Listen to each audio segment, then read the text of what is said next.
Sêneca, Cartas a Lucílio, Livro 5.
Então, esse cavalheiro conseguiu convencer-te de que era um homem de bem?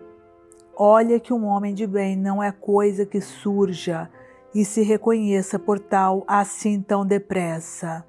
E sabes o que eu entendo aqui por homem de bem? Apenas o da segunda categoria, porque o de primeira é como a fênix, que só aparece uma em 500 anos. Não é de espantar que as coisas de fato grandes surjam com tão grandes intervalos. As mesquinhas, as que se destinam ao vulgo, essas falas à fortuna nascer continuamente. As verdadeiramente admiráveis, pelo contrário, notabilizam-se pela sua própria raridade. Esse indivíduo ainda está muito distante de ser o que apregoa. Se ele soubesse o que é um homem de bem, não se julgaria já como tal, e talvez até perdesse a esperança de vir a sê-lo. Mas ele tem má opinião sobre as pessoas más. O mesmo fazem as pessoas más. Nenhum castigo maior atinge os perversos do que o desagrado que inspiram a si mesmos. Ele odeia aqueles que usam imoderadamente de uma súbita situação de grande poderio. Ele fará o mesmo quando tiver um poderio idêntico. Muitos há que por fraqueza parecem não ter vícios, mas se ganharem confiança nas próprias forças, os seus vícios não serão menos ousados do que os dos outros, já postos em evidência por circunstâncias favoráveis. Ainda carecem de meios para dar largas à perversidade. Semelhantemente, uma serpente menos venenosa pode ser agarrada enquanto entorpecida pelo frio. Não que ela careça de veneno, mas porque está em letargia. Há muitos para que a crueldade, a ambição, a luxúria atinjam o nível dos piores. Apenas falta o favor da fortuna. Verás que outra coisa eles não desejam se lhes deres o poder de fazer quanto querem. Lembras-te daquele outro indivíduo que tu garantias ser-te inteiramente dedicado? Eu disse-te que ele não era de confiança, que era instável, que tu seguravas não pelo pé, mas por uma asa. Enganei-me, apenas o seguravas por uma pena, e ele deixou-te na mão, e fugiu. Estás lembrado das partidas que te fez em seguida, de tudo o que tentou contra ti, e acabou por cair sobre ele próprio. Não entendia que, colocando os outros em perigo, ficava ele próprio em perigo. Não pensava como eram dificultosas as suas pretensões, mesmo que não fossem supérfluas. Por isso mesmo, devemos verificar como naquelas pretensões que, com enorme esforço, pretendemos realizar, ou não existe vantagem alguma, ou há, sobretudo, desvantagens. Umas são supérfluas, outras não merecem tanto esforço. Nós, porém, não olhamos até ao fundo e por isso nos parece de graça o que, na realidade, custa um altíssimo preço. Por aqui se vê bem a nossa estupidez. Apenas julgamos comprar aquilo que nos custa dinheiro, enquanto consideramos gratuito o que pagamos com a nossa própria pessoa. Coisas que não quereríamos comprar se em troca devêssemos dar a nossa casa, ou uma quinta de recreio, ou de rendimento. Estamos inteiramente dispostos a obtê-las, a troco de ansiedades e de perigos, para tal sacrificando a honra, a liberdade, o tempo. A tal ponto é verdade que a nada damos menos valor do que a nós próprios. Façamos, portanto, em todas as nossas decisões e atos, o mesmo que fazemos ao abordar qualquer vendedor. Perguntemos o preço da mercadoria que desejamos. Frequentemente pagamos ao mais alto preço, algo por que nada deveríamos dar. Posso indicar-te muitos bens, cuja aquisição, mesmo por oferta, nos custa a liberdade. Seríamos donos de nós próprios, se não fôssemos possuidores de tais bens. Deves meditar no que te digo, quer se trate de lucros, quer de despesas. Este objeto vai estragar-se. Ora, é uma coisa exterior, tão facilmente passarás sem ela, como passaste antes de a ter. Se tiveste esse objeto bastante tempo, perde-lo depois de saciado. Se pouco tempo, perde-lo antes de te habituares a ele. Ganharás menos dinheiro e menos preocupações também. Será menor o teu crédito, igualmente será menor a inveja. Atenta em todos esses pretensos bens, que nos dão a volta ao juízo e cuja perda nos ocasiona imensas lágrimas. Verás que não somos afetados por nenhum prejuízo autêntico, mas apenas pela ideia de um prejuízo. É uma perda que não sentimos, apenas imaginamos. Quem é dono de si próprio não pode perder nada, mas quantos são os que sabem ser donos de si próprios? Estás desejoso de saber como tive conhecimento do caso. Quem me contou essa ideia tua que tu nunca contaste a ninguém? Foi aquele ser que quase tudo sabe, o boato. O que, dizes tu, eu sou assim tão importante para dar aso a boatos? Não deves medir-te em relação à distância que te separa de Roma, mas sim em relação ao lugar onde resides. Qualquer objeto que sobressaia entre os objetos vizinhos só é grande no local onde sobressai. A grandeza não tem medida certa, é a comparação que a torna maior ou menor. Um barco que parece enorme no rio é minúsculo em pleno mar.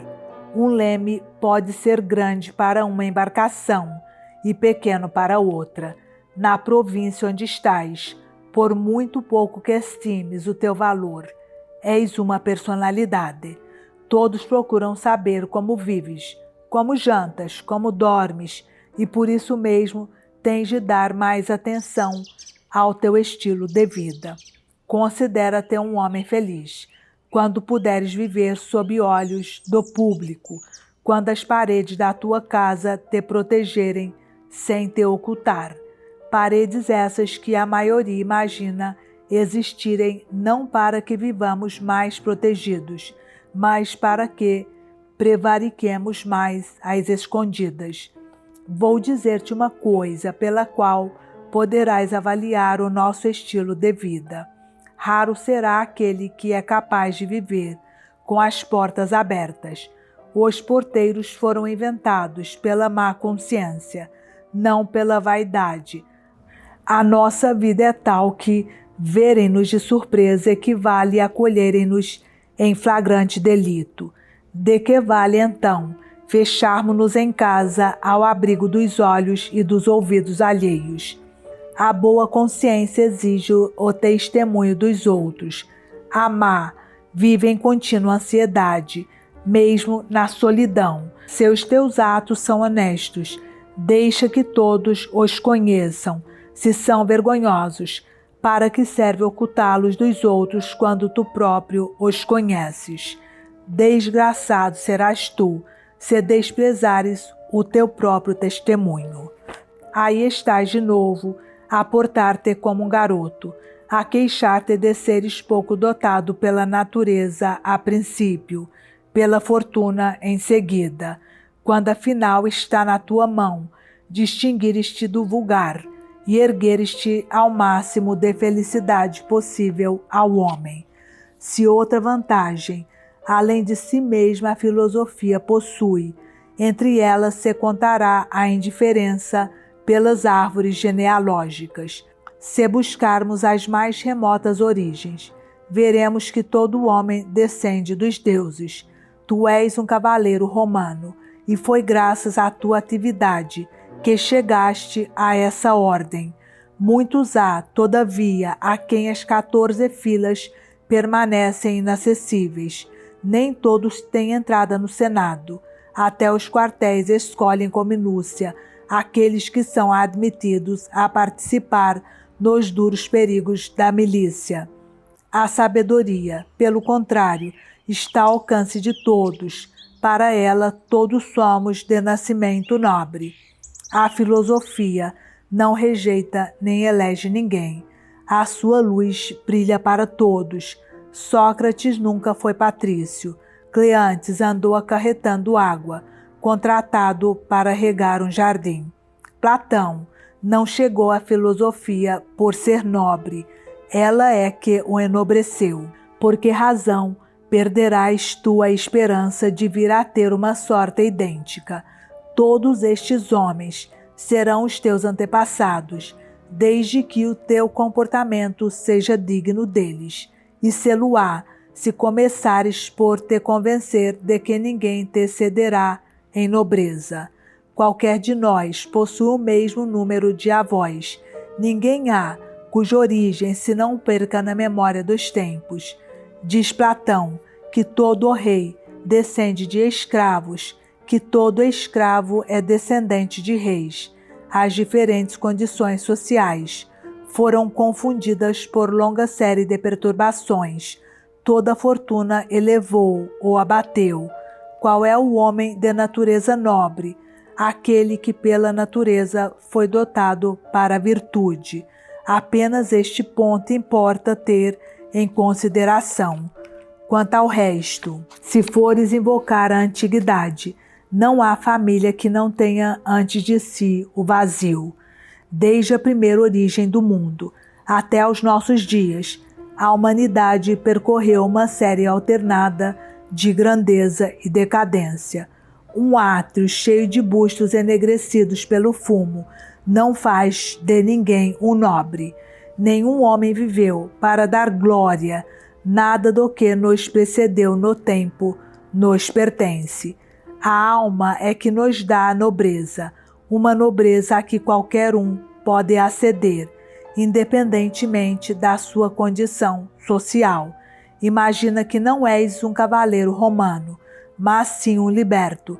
Está na tua mão conseguir que entre gente de origem livre, o único homem livre sejas tu. Mas como? Perguntarás. Basta que não avalies os bens e os males segundo o critério do vulgo. Deves verificar não de onde eles provêm, mas sim para que fim tendem. Tudo que possa contribuir para a obtenção de uma vida feliz será um bem de pleno direito, já que não pode degradar-se até tornar-se um mal. Toda gente, contudo, ambiciona ter uma vida feliz, porque sucede então que quase todos falham o alvo, pelo fato de se tornar por felicidade o que não passa de um meio para atingir. Por isso, quanto mais a buscam, mais dela se afastam. O cúmulo da felicidade consiste numa perfeita segurança, numa inabalável confiança no seu valor. Ora, o que as pessoas fazem é arranjar motivos de preocupação. é percorrer a traiçoeira estrada da vida, ajojada de pesados fardos. Deste modo, vão se sempre distanciando cada vez mais da meta que procuram alcançar, e quanto mais se esforçam por atingi-la, mais se esbaraçam e retrocedem. Sucede-lhes como alguém que corra no labirinto. A própria velocidade faz perder o norte. Queixas-te de teres aí falta de livros. Não interessa a quantidade, mas sim a qualidade. A leitura é proveitosa, se for metódica. Se apenas for variada, torna-se um mero divertimento.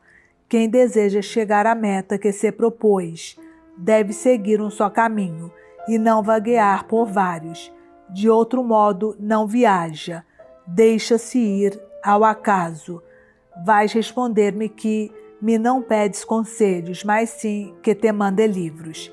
Eu estou disposto a enviar-te todos quantos possuo, disposto mesmo a esvaziar todo o meu armazém. Eu mesmo, se pudesse, iria até aí, e se não fosse a firme esperança de que em breve te libertarás do teu cargo, empreenderia, apesar de velho, essa viagem, sem que dela me pudesse impedir Caríbdes, Sila e as suas fabulosas águas. Faria a travessia, falaria até a nado, desde que me fosse possível abraçar-te e ir avaliar pessoalmente os teus progressos espirituais.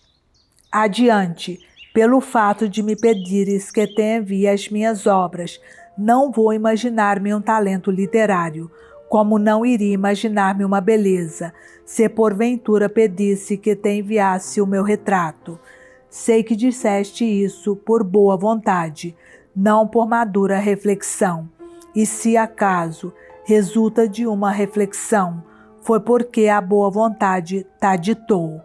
Seja qual for o valor dos meus escritos, lê-os como obra de um homem em busca da verdade, não detentor dela, mas em busca contínua e tenaz. Não alienei os meus direitos a favor de ninguém. Não tenho gravado o nome de nenhum proprietário. Confio e muito no pensamento dos grandes homens, mas reivindico meu direito próprio de pensar. De resto, eles não nos legaram verdades acabadas, mas sim sujeitas à investigação. E, porventura, teriam descoberto o essencial, se não tivessem investigado também temas supérfluos. Mas gastaram tempo imenso em jogos de palavras, em discussões capciosas que aguçam inutilmente o engenho. Construiremos argumentos tortuosos, empregamos termos de significação ambígua, finalmente desatamos toda a trama. Temos assim tanto tempo livre? Já sabemos como encarar a vida e a morte? O que devemos procurar com todas as forças é o modo de nos não deixarmos enganar pelas coisas e não pelas palavras. Para que analisar as diferenças entre palavras sinônimas que não causam dificuldade a ninguém, a não serem discussões de escola. As coisas enganam-nos, aprendamos a observá-las. Tomamos por bens coisas que o não são. Desejamos hoje o contrário do que desejamos ontem. Os nossos anseios contradizem-se as nossas decisões. Como a adulação se assemelha à amizade, e não apenas a imita, como ainda a supera e ultrapassa. Aceitamo-la de ouvidos receptivos e gratos, e ela aí vem penetrar-nos até ao íntimo, seduzindo-nos por aquilo mesmo que a torna nociva. Pois bem, aprendamos a distinguir a amizade da sua imitação. Um amável inimigo aproxima-se de mim, dando-se como amigo. Os vícios vêm-nos ao encontro, sob o nome de virtudes. Chama-se a temeridade coragem. A cobardia dá-se o nome de moderação. O medroso faz figura de homem cauteloso. É em casos destes que corremos risco de cair em erro. É a casos destes que devemos atribuir as designações exatas.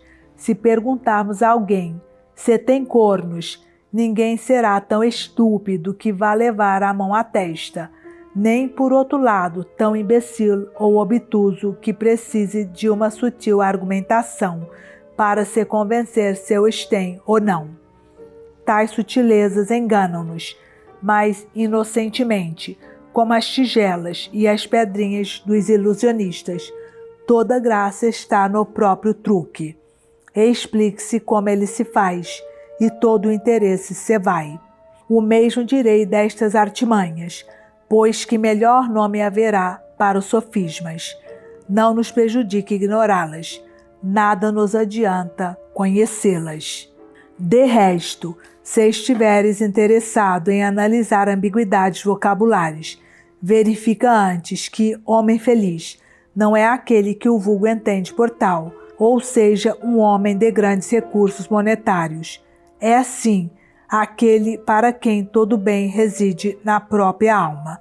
É o homem sereno, magnânimo, que pisa aos pés os interesses vulgares, que só admira no homem aquilo que faz a sua qualidade de homem, que segue as lições da natureza, se conforma com as suas leis e vive segundo o que ela prescreve. É o homem a quem força alguma despojará dos seus bens próprios, o homem capaz de fazer do próprio mal um bem, seguro do seu pensamento inabalável. Intrépido é o homem a quem a força pode abalar, mas nunca desviar da sua rota, a quem a fortuna, apontando contra ele as mais duras armas, com a maior violência, pode arranhar, mas nunca ferir, e mesmo assim raramente, porquanto os dardos da sorte que afligem em geral a humanidade fazem ricochete contra ele, à maneira do granizo que, batendo no teto, salta e se derrete, sem causar qualquer dano ao ocupante da casa.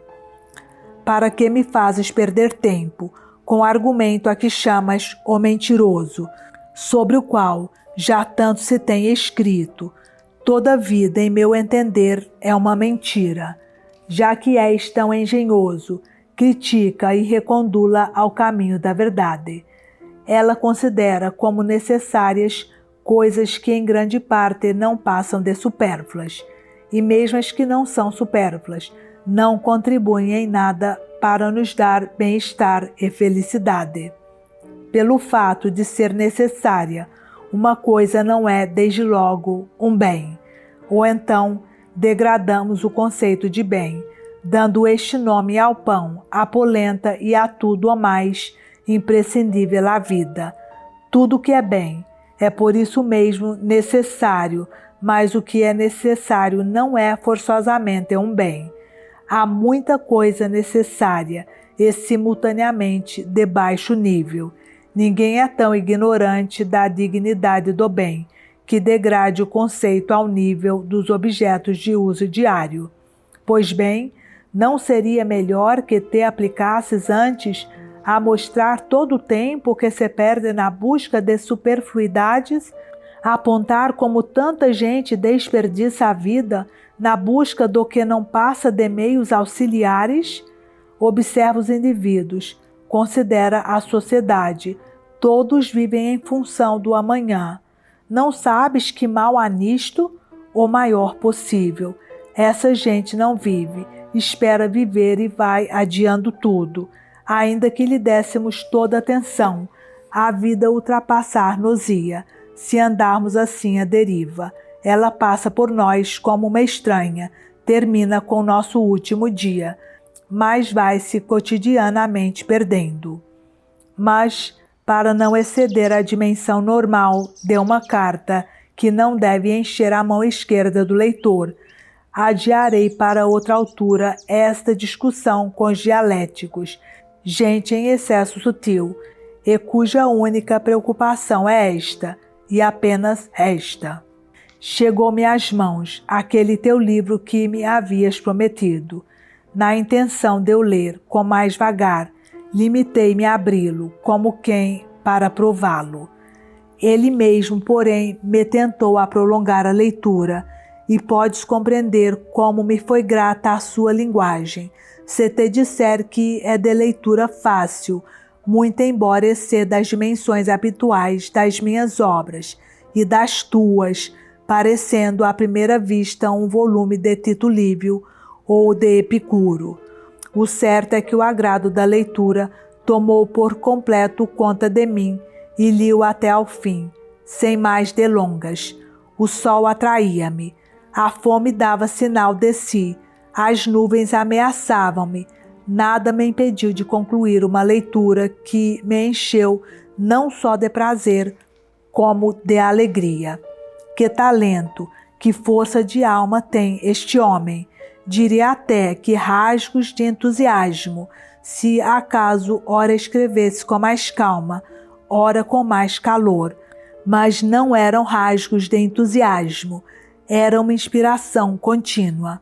O teu estilo de composição é cheio de virilidade, de propriedade, o que não exclui ocasionalmente, e no momento exato, uma expressão mais branda. Tens um estilo elevado, direto, mantém-no, conserva-o assim. É certo que o assunto também ajudou.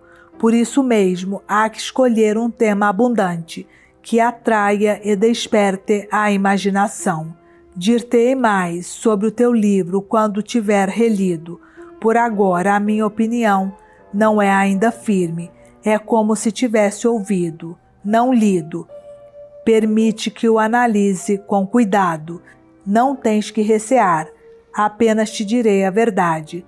Considera-te um homem feliz, pois mesmo de tão longe não há razão para que te mintam, como tantas vezes se faz, mesmo sem motivo, mente-se por hábito. Foi com prazer que ouvi dizer a pessoas vindas de junto de ti, que vives com os teus escravos, como se fossem teus familiares. Isso só atesta que és um espírito bem formado e culto. São escravos? Não, são homens. São escravos? Não, são camaradas. São escravos? Não, são amigos mais humildes. São escravos? Não, são companheiros de servidão. Se pensares que todos estamos sujeitos aos mesmos golpes da fortuna, por isso me parece ridículo achar desonroso jantar na companhia de um escravo, pois não é apenas fruto da extrema vaidade, o hábito de os senhores jantarem rodeados de uma multidão de escravos em pé. O senhor come mais do que tem necessidade, com gula desmedida, sobrecarrega um estômago dilatado e já tão desabituado das suas funções de estômago, que deita tudo fora com mais trabalho ainda do que teve a ingerir. Entretanto, os infelizes escravos nem sequer podem mover os lábios para falar. O mínimo murmúrio é punido a chibatada, e nem ruídos casuais, tosse, espirro ou soluço, estão ao abrigo do chicote. Qualquer barulho que interrompa o silêncio do Senhor é duramente punido. Passam toda a noite em pé, sem comer, sem falar. O resultado é que esses escravos, a quem se proíbe falar em frente do Senhor, falam depois mal dele, pelas costas. Antigamente, quando os escravos conversavam, não só na presença, mas com o Senhor, quando não se lhes cozia a boca, eles estavam prontos a arriscar a vida pelo Senhor, a desviar sobre si próprios qualquer perigo que o ameaçasse. Conversavam às refeições, mas calavam-se quando torturados. Surgiu depois aquele ditado, sinal da mesma arrogância: tanto são os inimigos quanto os escravos. Não, eles não o são. Nós é que fazemos deles nossos inimigos. E já não falo dos tratamentos cruéis, desumanos, que lhes são infligidos, como se eles não fossem homens, mas bestas de carga. Quando jantamos, estendidos no leito, há um escravo para limpar os escarros, outro para de gatas andar apanhando o vomitado dos convivas ébrios, Outro destina-se a trinchar aves de alto preço, e com a sua mão hábil, por cortes exatos desde o peito até a mitra, vai fazendo a ave em bocados. Desgraçado, cuja vida não tem outro fim que não seja trinchar aves. Só que talvez ainda seja mais miserável o senhor que nisso o adestrou para servir o seu prazer, do que o escravo forçado a adestrar-se. Outro caso é o descansão, vestido e pintado como uma mulher, luta contra a própria idade. Não o deixam crescer, forçam-no a manter-se criança, e apesar do seu físico de soldado, todo depilado a unguento ou a pinça, passa a noite em claro, ao serviço da embriaguez e da lubricidade do Senhor. Serve-lhe de homem no quarto, de garoto na sala de jantar. Outro, o do encarregado de inspecionar os convivas, um infeliz que passa o tempo a notar quais os que, pela capacidade de adulação ou pela intemperança de apetite ou de linguagem, voltarão a ser convidados no dia seguinte. Outro ainda, o dos chefes da cozinha, a quem incumbe conhecer em pormenor o paladar do Senhor, quais os alimentos que lhe excitam a voracidade, quais os pratos de cujo aspecto ele gosta, quais aqueles que, pela novidade, poderão despertar a sua gula entorpecida, quais os de que já está farto, quais os que lhe apetece comer em cada dia. Mas jantar com eles, isso o Senhor não admite.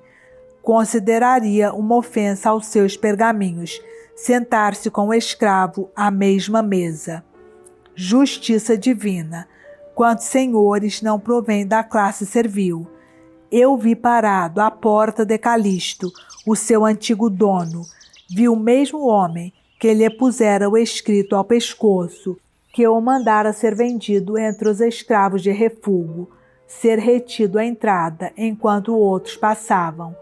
O antigo escravo, enviado por ele à primeira decúria, aquele em que os pregoeiros ainda estão treinando a voz, pagava-lhe agora na mesma moeda. Mandou-o por sua vez embora, não julgando digno de ser recebido. O senhor vendera Calisto, mas quantos favores não teve o mesmo senhor de comprar a Calisto? Pensa bem, como esse homem que chamas teu escravo nasceu da mesma semente que tu, goza do mesmo céu, respira, vive e morre tal como tu.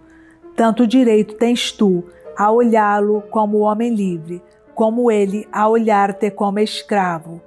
Há quando do desastre de Varo, muitos homens de ilustre ascendência que aspiravam a entrar no Senado mediante a carreira das armas, foram vítimas da fortuna. Um veio a ser pastor, outro guardador de choupanas. Vê se deves então desprezar uma condição social em que tu mesmo podes tombar no próprio momento em que a cobres de desprezo. Não pretendo meter-me por um terreno muito vasto e compor uma dissertação sobre o tratamento a dar aos escravos, com quem em geral nos mostramos soberbos, cruéis e injuriosos, no mais alto grau. Muito concisamente, o meu preceito é este: vive com teu inferior, como gostarias que o teu superior vivesse contigo. Sempre que te vier à cabeça todo o poder de que gozas em relação a um escravo, recorda-te que outro tanto poder tem o teu senhor sobre ti. Mas eu não pertenço a nenhum senhor, dirás. Ainda não é tarde, talvez ainda venhas a pertencer. Ignoras com que idade Écuba, Creso, a mãe de Dario, Platão, Diógenes, se viram reduzidos à escravidão? Usa de clemência para com teu escravo, de afabilidade mesmo. Admite-o nas tuas conversas, nas tuas deliberações, nas tuas refeições. Neste ponto, toda a gente da alta irá protestar contra mim. Isso seria o cúmulo da baixeza, da vergonha. Mas essa mesma gente, vou eu encontrá-la a beijar a mão aos escravos dos outros. Não vedes o que faziam os nossos maiores para colocar os senhores ao abrigo do ódio e os escravos ao abrigo da injúria? Ao senhor chamavam pai de família, e aos escravos uso que, aliás, ainda perdura nos mimos, pessoas de família. Além disso, instituíram um dia feriado, no qual era não só lícito como obrigatório que escravos e senhores tomassem as refeições em conjunto. Atribuíram-lhes ainda cargos honoríficos na administração da casa ou na distribuição da justiça, fazendo assim da casa uma república em ponto pequeno. Queres dizer que devo pôr todos os meus escravos à mesa comigo? Não, tal como não pões todos os homens livres, mas não penses que eu excluo este ou aquele, por exercerem tarefas mais grosseiras. Por exemplo, este por tratar das mulas, aquele por tratar dos bois. Eu não julgo os escravos pelas suas tarefas, mas pela sua conduta moral. A conduta é cada um que a determina. As tarefas, essas distribui-as o acaso.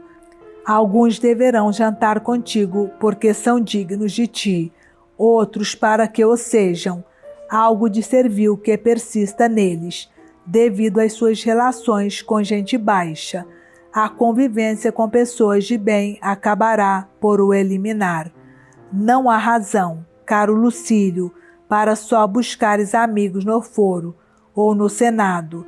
Se olhares com atenção, encontrá-los-ás em tua casa. Muitas vezes um bom material permanece inutilizado por falta de quem o trabalhe. Tenta, pois, e vê o resultado, tal como é estupidez, comprar um cavalo inspecionando não o animal, mas sim a sela e o freio. Assim é o cúmulo da estupidez, julgar um homem pela roupa ou pela condição social que, de resto, é tão exterior a nós como a roupa. É um escravo, mas pode ter alma de homem livre. É um escravo, mas em que é que isso o diminui? Aponta-me alguém que o não seja. Este é escravo da sensualidade, aquele da avareza, aquele outro da ambição. Todos são escravos da esperança, todos o são do medo. Posso mostrar-te um antigo cônsul, sujeito ao mando de uma velhota, um ricalhaço submetido a uma criadita. Posso apontar-te jovens, filhos de nobilíssimas famílias, que se fazem escravos de bailarinos.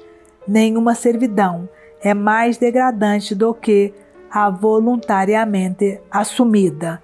Aí tens a razão, porque não deves deixar que os nossos tolos te impeçam de seres agradável para com os seus escravos, em vez de os tratares com altiva superioridade. É preferível inspirar respeito do que medo. Haverá neste momento quem diga que eu pretendo dar aos escravos o barrete de libertos e fazer descer os senhores do seu pedestal pelo fato de ter afirmado ser preferível para o senhor inspirar respeito do que medo.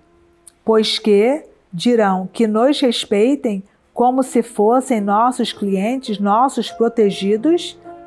Quem assim fala não se lembra que não é pouco para os senhores aquilo que basta à divindade.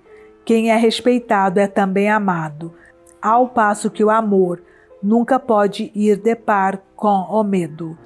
Entendo, portanto, que fazes muitíssimo bem em não querer inspirar medo aos teus escravos, em apenas os castigares verbalmente. Só os irracionais é que são ensinados a chicote. Nem tudo quanto nos atinge nos fere. É a nossa vida de luxo que nos torna propensos à ira, a ponto de a mínima contrariedade gerar uma explosão de cólera. Criamos em nós próprios uma soberba de reis, e os reis, por seu lado, esquecendo-se do próprio poder e da fraqueza dos outros, enfurecem-se e lançam-se como feras, como se tivessem recebido alguma ofensa, quando a grandeza da própria fortuna os mantém ao abrigo total das ofensas.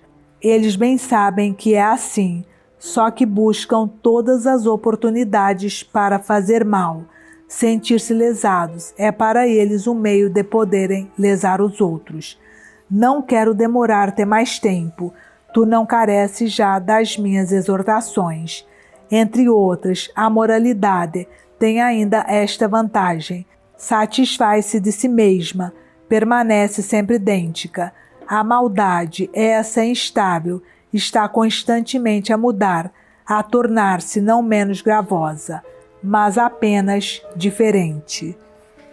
A carta que me enviaste durante a tua viagem, tão longa como a própria viagem, responderei mais tarde.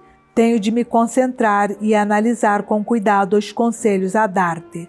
Tu mesmo, ao fazeres essa consulta, deliberaste longamente se me havias de consultar. Outro tanto devo eu fazer, e com mais razão, já que é preciso mais tempo para resolver um problema do que para apresentá-lo. Tanto mais ainda, quanto uma coisa são os teus interesses, outra os meus. Mas não estou eu, outra vez a falar como um epicurista. Os meus interesses coincidem com os teus. De outra forma, não seria teu amigo, se não considerasse como meu tudo o que a ti diz respeito.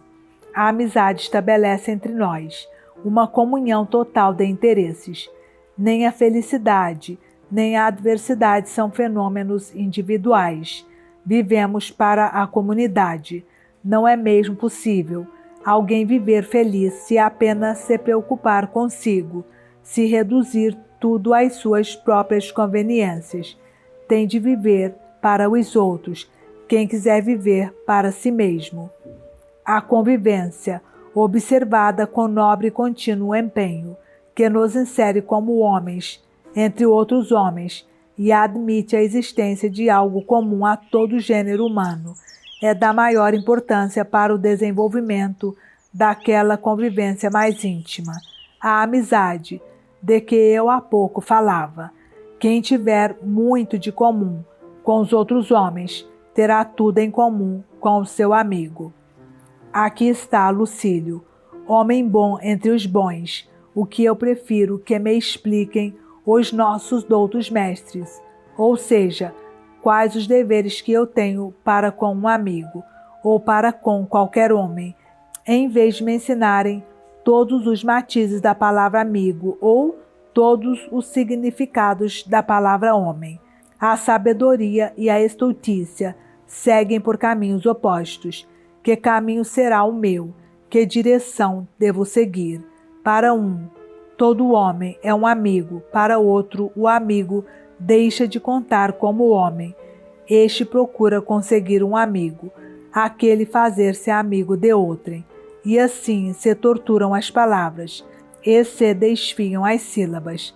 Quase parece que, se não construir raciocínios cheios de sutileza e rematar com uma conclusão falsa, um erro assente em premissas verdadeiras, nunca poderei distinguir o que devo evitar e o que devo fazer.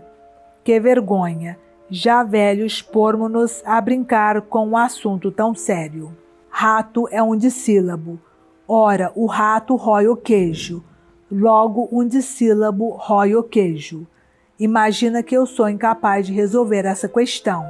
Que perigo me sobrevém desta minha incapacidade? Que prejuízo! Se calhar tenho de acautelar-me, não vá dar com a ratoeira cheia de sílabas, ou não vá algum livro, se eu me descuidar, comer meu queijo todo. Talvez ainda seja mais engenhoso este outro silogismo. Rato é um dissílabo. Um dissílabo não rói o queijo, logo o rato não rói o queijo. Oh, que infantilidades! É para chegar a este estado que franzimos os sobrolhos e deixamos crescer a barba. É isto que, de rosto severo e pálido, nós vamos ensinar. Se queres saber, o que a filosofia traz de útil à humanidade. Dir-te-ei os seus preceitos. Há homens que estão às portas da morte, outros a quem a miséria atormenta, outros a quem tortura a riqueza, própria ou alheia. Uns afligem-se com a má sorte, outros desejariam escapar aos excessos de bem-estar. Uns são detestados pelos homens, outros pelos deuses. Para que fazer frioleiras daquelas? Não é a altura de brincar, importa é ajudar os desgraçados, prometer-se prestar auxílio aos náufragos, aos cativos, aos doentes, aos miseráveis, aos condenados sobre cujo pescoço já impende o machado. Porque te distrais? Que vais fazer? Este homem está cheio de medo. Em vez de brincar, ajuda-o a libertar-se dos seus temores. De todo lado, todos erguem para ti as mãos, pedem qualquer auxílio para a sua vida sem rumo e sem futuro. Toda a esperança de socorro está em ti. Pedem-te que os libertes do turbilhão que os consome, que mostres a clara luz da verdade a quem anda perdido à deriva. Diz-lhes o que para a natureza é necessário e o que é supérfluo, como é fácil obedecer às suas leis, como é agradável e sem problemas a vida daqueles que as seguem, e como, pelo contrário, é dura e complicada a vida dos que confiam mais na opinião do que na natureza. Desde que primeiro lhes ensines que fração dos seus males elas, as disputas dialéticas, podem aliviar, em que é que estes estudos nos livram dos desejos, ou os moderam. Já seria bom que esses sofistas se limitassem a não servir, mas o fato é que são mesmo nocivos. Quando quiseres, poderei demonstrar-te a evidência que um caráter bem dotado, que se entregue a estas sutilezas, fica atrofiado, debilitado. Até me causa vergonha dizer que armas ou que treinos estes mestres dão aos discípulos que desejam aprender a lutar contra a fortuna.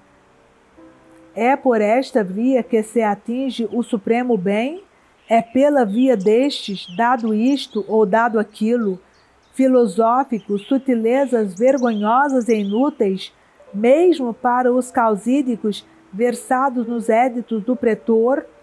Quando interrogais alguém, de modo a conscientemente fazê-lo cair em erro, o que é que na realidade fazeis senão dar a entender que ele perdeu o processo?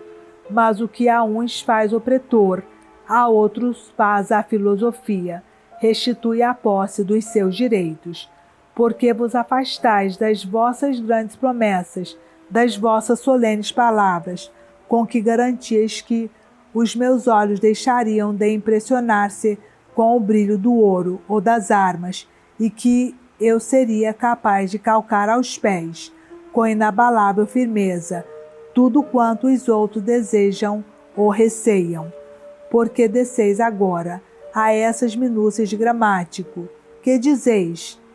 Assim se sobe aos astros? Aquilo que a filosofia me prometeu foi tornar-me igual à divindade. Foi esse o convite que recebi. Por isso vim. Respeite-se, portanto, a palavra dada. Meu caro Lucílio, subtrai-te quanto possível a essas sutilezas, a essas argúcias dos filósofos. A boa formação do espírito convém a clareza e a simplicidade. Ainda que nos restasse muito tempo de vida, haveria que poupá-lo com cuidado, de modo a bastar ao indispensável. Grande estultícia seria aprender inutilidades, apesar de uma tão grande escassez de tempo. Lembrarmos-nos de um amigo só porque a contemplação de um determinado local nos traz à memória significa, meu caro Lucílio, uma certa indolência e indiferença do espírito. É, no entanto, verdade que a vista de um sítio familiar desperta por vezes saudades bem enraizadas na nossa alma. Não é uma recordação apagada que ressuscita, é uma lembrança tênue que se aviva. O caso assemelha-se ao das pessoas que perderam alguém querido. A dor vai se mitigando com o tempo, mas a presença do escravo favorito do falecido, à vista da sua roupa ou da sua casa, reavivam-na. A minha recente passagem pela Campânia, em especial por Nápoles e pela tua querida Pompeius, despertaram em mim incríveis saudades tuas. Os meus olhos enchem-se com a tua imagem. Em momentos destes é que eu sinto a tua partida. Revejo-te embebido em lágrimas, tentando a custo refrear uma emoção que se expandia no próprio momento em que tentava sufocá-la. Parece-me ter perdido a tua companhia ainda há pouco, mas se nos pusermos a recordar o que é que não sucedeu ainda há pouco. Ainda há pouco era eu um adolescente que assistia às aulas de Socião, o filósofo. Foi ainda há pouco que comecei a minha carreira de advogado. Foi ainda há pouco que perdi primeiro a vontade, depois a possibilidade de prossegui-la. A velocidade do tempo é infinita e só quando olhamos para o passado é que temos consciência disso. O tempo ilude quem se aplica ao momento presente, de tal modo é insensível à passagem do seu curso vertiginoso. Queres saber por quê? Porque todo o tempo passado se acumula no mesmo lugar. Todo passado é contemplado em bloco, forma uma totalidade. Todo ele se precipita no mesmo abismo. De resto, não é possível delimitar grandes intervalos nesta nossa vida tão breve. A existência humana é um ponto, é menos que um ponto.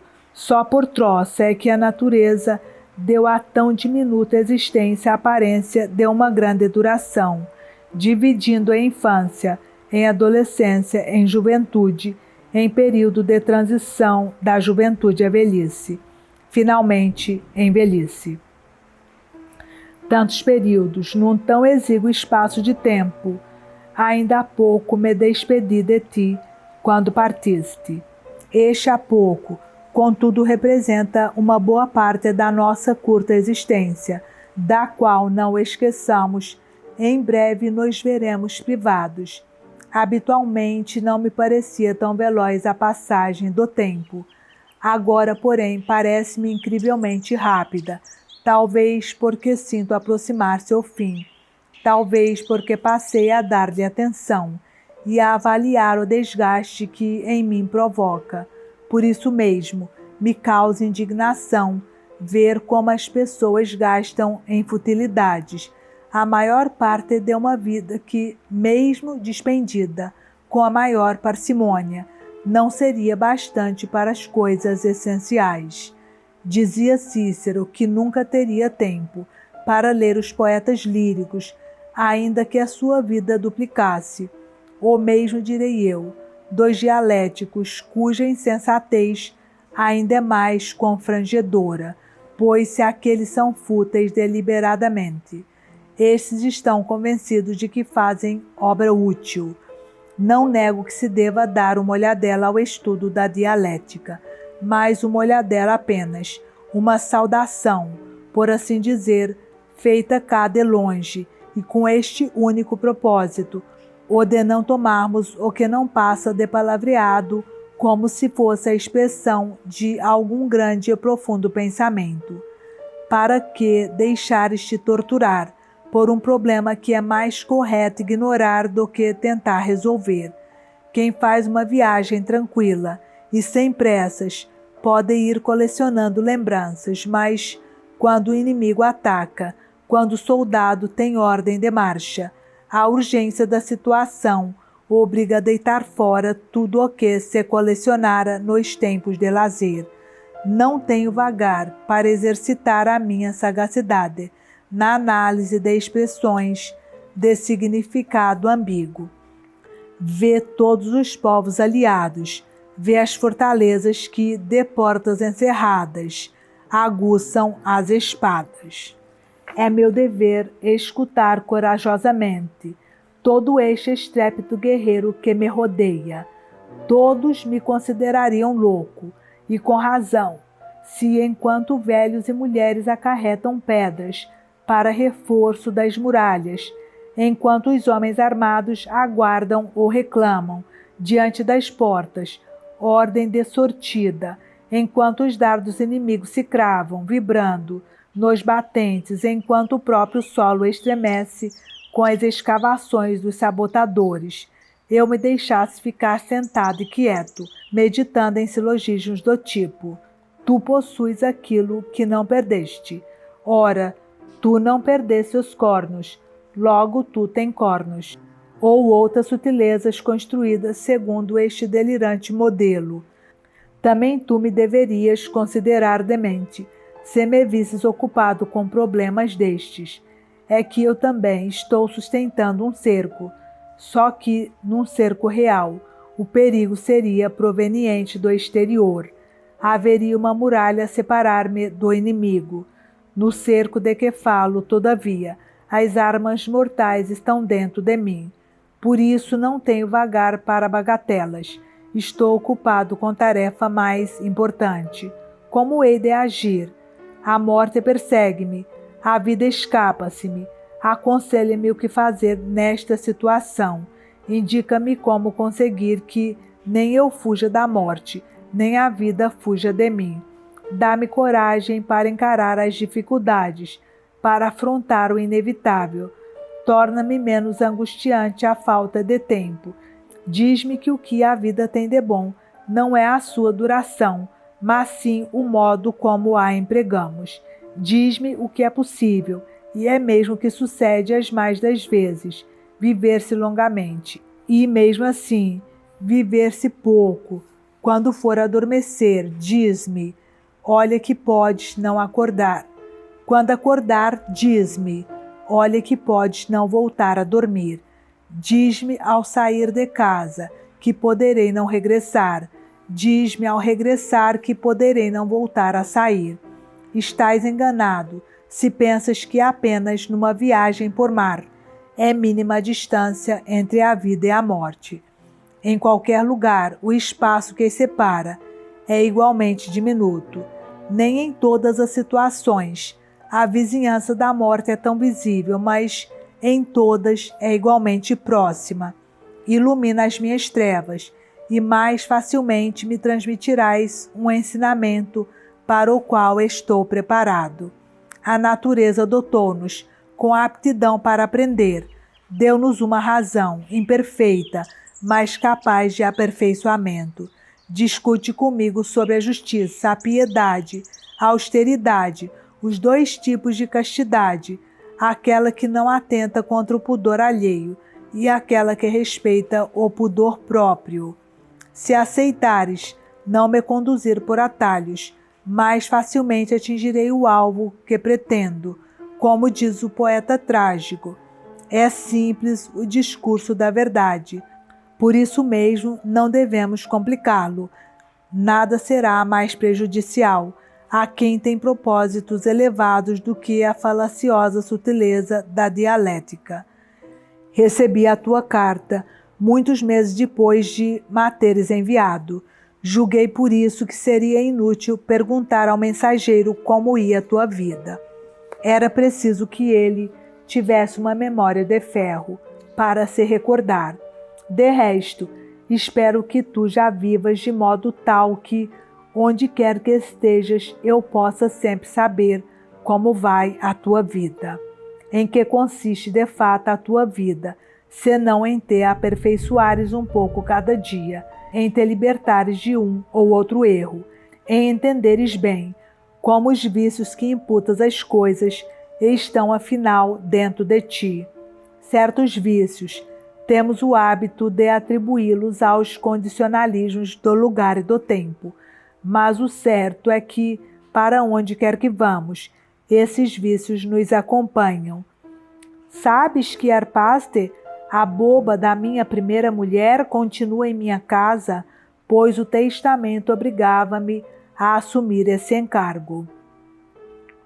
Pessoalmente não sinto o menor interesse por estas pobres criaturas. Se precisar de um bobo para me divertir, não preciso de ir buscá-lo muito longe, troço de mim mesmo. Ora, a boba perdeu subitamente a vista. Podes não acreditar, mas a verdade é que a infeliz não percebe que está cega. De vez em quando pede ao escravo que a trata, que a leve para outra sala, porque a casa está toda às escuras. Nesta mulher faz-nos rir uma coisa que espero que o entendas. Sucede com a generalidade das pessoas. Ninguém se dá conta da própria avareza, da própria ambição. Os cegos, ao menos, ainda pedem a alguém que os guie. Nós andamos aos tropeções, não queremos quem nos guie, e vamos repetindo: não sou eu que sou ambicioso, o que sucede é que é impossível ter outro estilo de vida em Roma. Eu não sou amante do luxo, a cidade é que me obriga a toda esta despesa. Não é por culpa minha que me deixa encolerizar facilmente, que ainda não acertei com o rumo certo na vida. Isso é apenas o fruto da juventude. Para que iludirmos-nos? O nosso mal não vem do exterior, está dentro de nós, enraizado nas nossas vísceras, e como ignoramos o mal de que sofremos, só com dificuldade recuperamos a saúde. E mesmo que já tenhamos iniciado o tratamento, quando nos será possível levar de vencida a enorme virulência de tão numerosas enfermidades? Nem sequer solicitamos a presença do médico, quando afinal é mais fácil tratar uma doença, ainda no início. Almas ainda frescas e inexperientes obedecem sem tardar a quem lhes indique o justo caminho. Só é difícil reconduzir a via da natureza, quem deliberadamente dela se apartou. Parece que temos vergonha de aprender a sabedoria. Pelos deuses, se acharmos que é vergonhoso buscar um mestre, então podemos perder a esperança de obter as vantagens da sabedoria por obra do acaso. A sabedoria só se obtém pelo esforço. Para dizer a verdade, nem sequer é necessário grande esforço se, como disse, começarmos a formar e a corrigir a nossa alma antes que as más tendências cristalizem. Mas mesmo já empedernidas, nem assim eu desespero. Com esforço persistente, com cuidados aturados e intensos, todas as más tendências serão vencidas. Podemos aprumar toros de madeira, por muito tortos que estejam. Por meio de calor, é possível endireitar pranchas curvas e adaptar a sua forma natural às nossas conveniências. Com muito mais facilidade, se pode dar forma à alma. Essa entidade flexível, mais maleável que qualquer líquido. De fato, o que é a alma senão uma espécie de sopro dotado de certa consistência?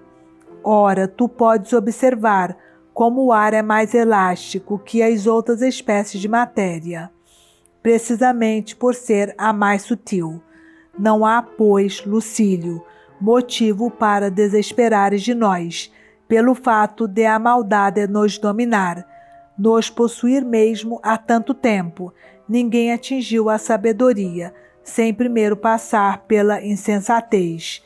Todos temos o inimigo dentro de casa. Aprender as virtudes equivale a desaprender os vícios. Com tanto maior vontade, nós devemos aplicar a emendar-nos. Uma vez aprendidos, os bens da sabedoria permanecem para sempre na nossa posse. A virtude nunca se esquece. As plantas crescem com dificuldade, num solo inadequado, e por isso será fácil arrancá-las, eliminá-las, mas colocadas num terreno apropriado, ganham raízes firmes. A virtude está de acordo com a natureza. Os vícios, esses são como plantas daninhas e nocivas. As virtudes adquiridas não podem ser extirpadas. É com facilidade que as podemos conservar. Adquiri-las, contudo, é tarefa árdua. Portanto, é próprio de um espírito fraco e doente recear experiências desconhecidas. Obriguemos, portanto, esse espírito a dar os primeiros passos. Passada esta fase, o tratamento deixa de amargar e torna-se mesmo, enquanto se processa a cura, uma fonte de prazer. Com os remédios do corpo, o prazer só chega depois da cura. A filosofia, pelo contrário, é salutar e saborosa simultaneamente. Cada um faz como pode. Lucílio amigo, tu estás aí, ao pé do Etna, a famosíssima montanha da Sicília, a qual Messala ou Válgio, encontrei o adjetivo em ambos, apelidou de única. Nunca percebi por quê. Há muitas regiões vulcânicas, não só montanhosas, que é o caso mais frequente talvez, devido à tendência que o fogo tem para subir, mas mesmo regiões de planície. Eu, por mim, a falta de melhor, contentei-me com Baias, onde aliás cheguei num dia, para partir no seguinte. Baias é uma terra a evitar, pois apesar dos seus dons naturais, transformou-se num lugar onde reina a vida de prazer. Que dizes? Então há locais que nos devem inspirar repugnância? Não é isso. O que eu quero dizer é que há certos tipos de vestuário mais adequados ao sábio, ao homem honesto do que outros, não porque sinta repugnância por uma ou outra cor, mas porque acha esta ou aquela pouco própria para quem fez voto de austeridade. Com as terras sucede o mesmo. O sábio ou mesmo o homem que tende para a sabedoria recusará estabelecer-se naquelas que considerem próprias para os bons costumes. Alguém que queira levar uma vida retirada não irá escolher Canopo, embora nenhuma lei nos impeça de ser austeros em Canopo, ou mesmo em Baias, que está transformada no autêntico antro de vícios. Aqui a vida de prazer não conhece restrições, é perfeitamente desbragada, como se a própria cidade exigisse uma taxa de imoralidade. Para morar, devemos escolher um lugar saudável, tanto para o corpo como para o caráter. Eu não gostaria de viver rodeado de carrascos ou de tabernas. Que necessidade tenho eu de ver bêbados caminhando à beira-mar aos baldões, às orgias de barco ou de lagos ecoando com canto e orquestras, de ver, enfim, todo o desregramento que a vida de prazer faz gala em cometer e ostentar. Devemos evitar o mais possível tudo que possa excitar os nossos vícios. Devemos endurecer a alma, mantendo afastada de todas as seduções de prazer. Um quartel de inverno bastou para amolecer Aníbal.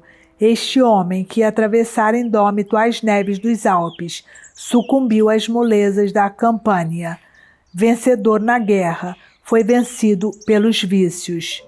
A nossa vida é também um combate, é uma expedição guerreira, em que nunca nos podemos entregar ao repouso e ao lazer. Primeiro que tudo, devemos derrotar os prazeres que, como vês, são capazes de dominar mesmo os ânimos mais duros. Quem tiver a noção do esforço exigido pela vida da sabedoria, compreenderá que esta luta não se vence através da sensualidade e da moleza. Que me interessam esses banhos quentes, essas estufas, em que se concentra um ar seco que faz destilar o corpo. Todo suor deve provir do trabalho.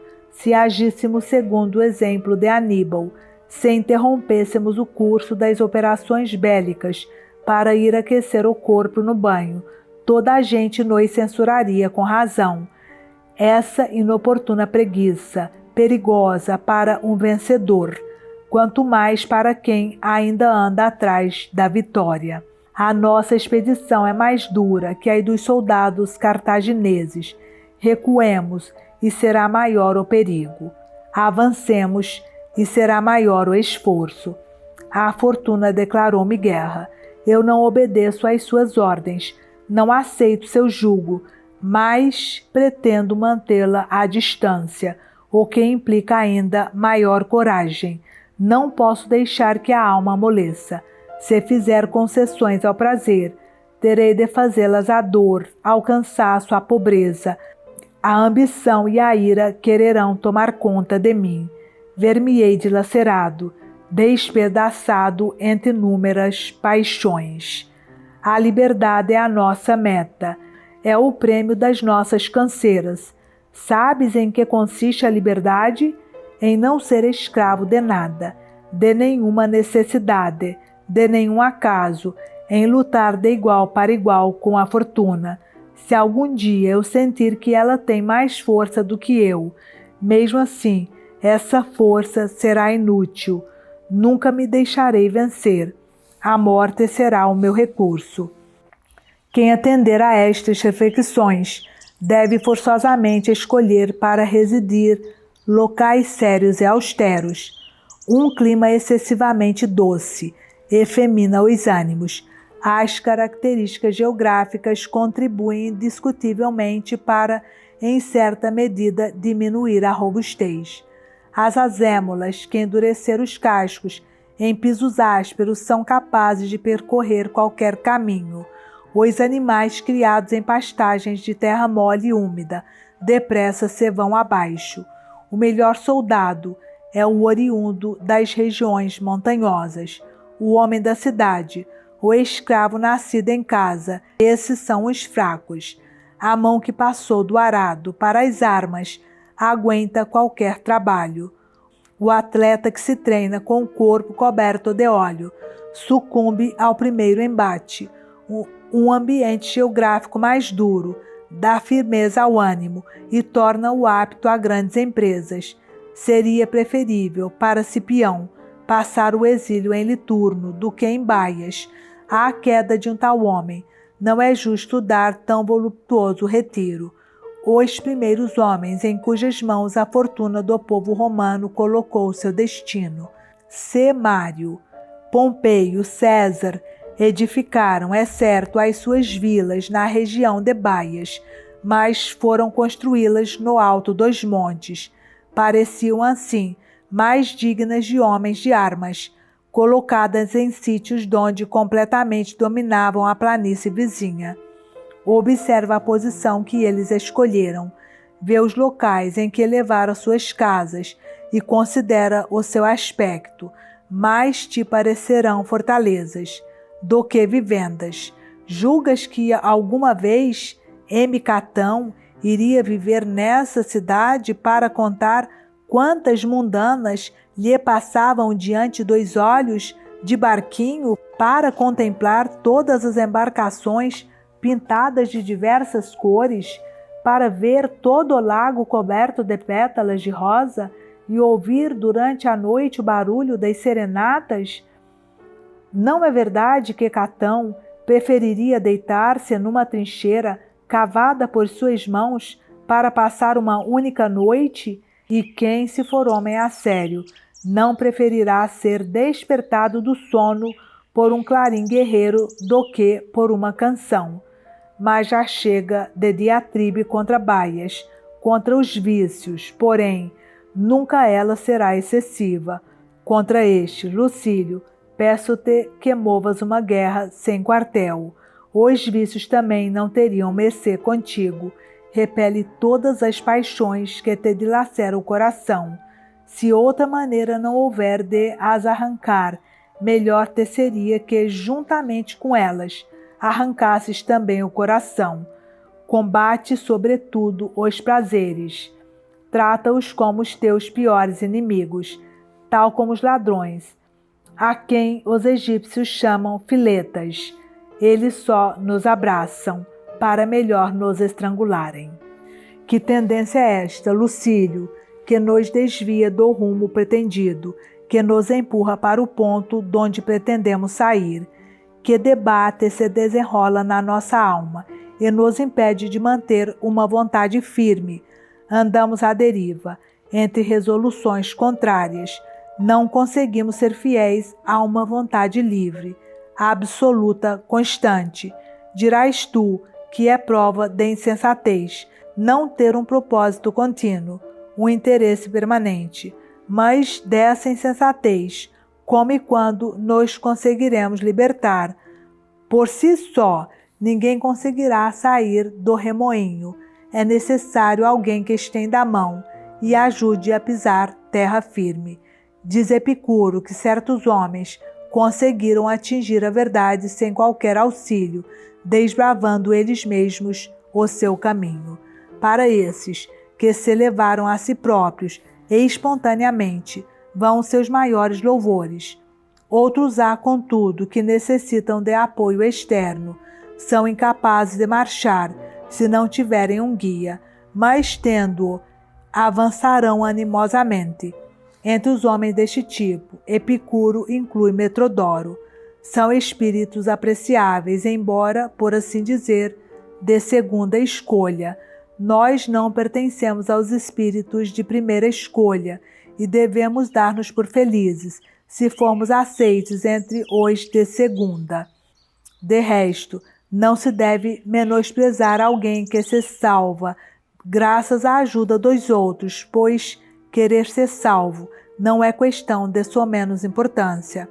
Além dos mencionados, poderás encontrar ainda um tipo de homens que igualmente não deve ser tomado em pouca conta.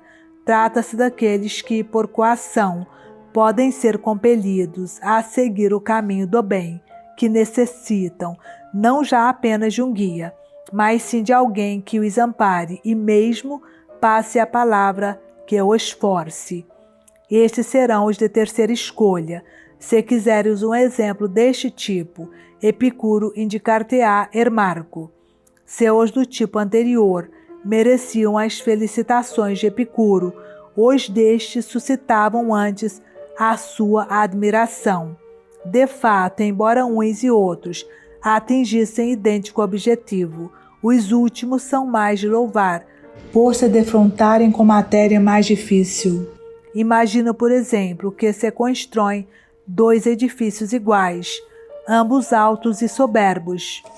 Um dos arquitetos tem à sua disposição um terreno de qualidade, onde a obra pode avançar sem problemas. O outro vê-se a braços com um solo mole e friável, e só à custa de imenso esforço consegue atingir uma base sólida onde assentar as fundações do edifício. Para o observador, a obra do primeiro. Quanto ao segundo, a parte mais importante e difícil do seu trabalho fica oculta. Semelhantemente, enquanto certos espíritos são abertos e receptivos, outros precisam, como soe dizer-se, de ser modelados à mão, de gastarem nas fundações o melhor do seu esforço. Por essa razão, eu considero mais afortunado o homem que não teve problemas com seu caráter, mas acho mais digno de apreço que teve de vencer os seus defeitos naturais para alcançar a sabedoria, ou melhor, para se levar até ela à força de pulso. Fica sabendo que o nosso espírito é deste último tipo, duro e trabalhoso, caminhamos através de obstáculos. Lutemos, portanto, sem temer pedir o auxílio alheio. Perguntarás, mas a quem? A quem hei de pedir auxílio? Se queres um conselho, dirige-te aos antigos que estão disponíveis. Para nos auxiliar, tanto podemos recorrer aos vivos como aos mortos.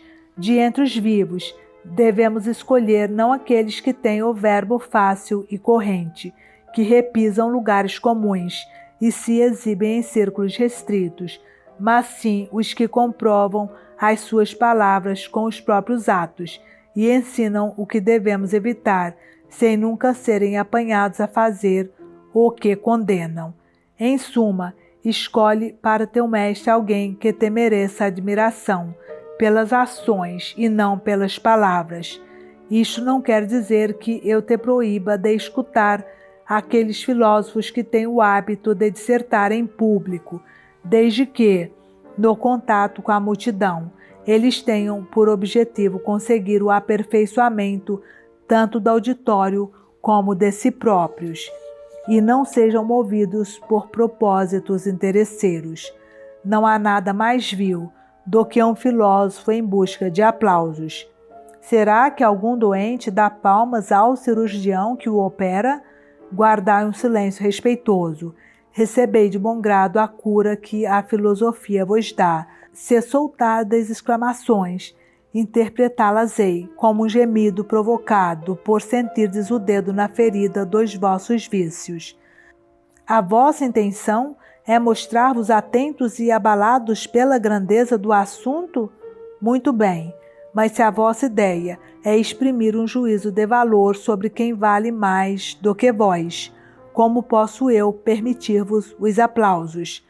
Os discípulos de Pitágoras eram obrigados ao silêncio durante 5 anos. Julgas que, passado o prazo, eles tinham logo licença para falar e aplaudir? Que perfeita loucura! A do homem que termina a sua conferência sorrindo satisfeito entre os aplausos dos ignorantes. Que satisfação te podem dar os aplausos de gente que tu não tens motivo para aplaudir. Fabiano costumava dissertar em público, mas era escutado com respeito. Se por vezes se fazia ouvir o aplauso da assistência, tal aplauso era provocado pela elevação da matéria e não pela composição brilhante e harmoniosa do discurso. Tem de haver uma diferença entre os aplausos no teatro e na escola. Mesmo a aplaudir há que guardar a justa medida. Se bem observarmos, os mais pequenos pormenores podem ser elucidativos em qualquer situação. Por exemplo, o mínimo gesto pode servir de indício da moralidade das pessoas.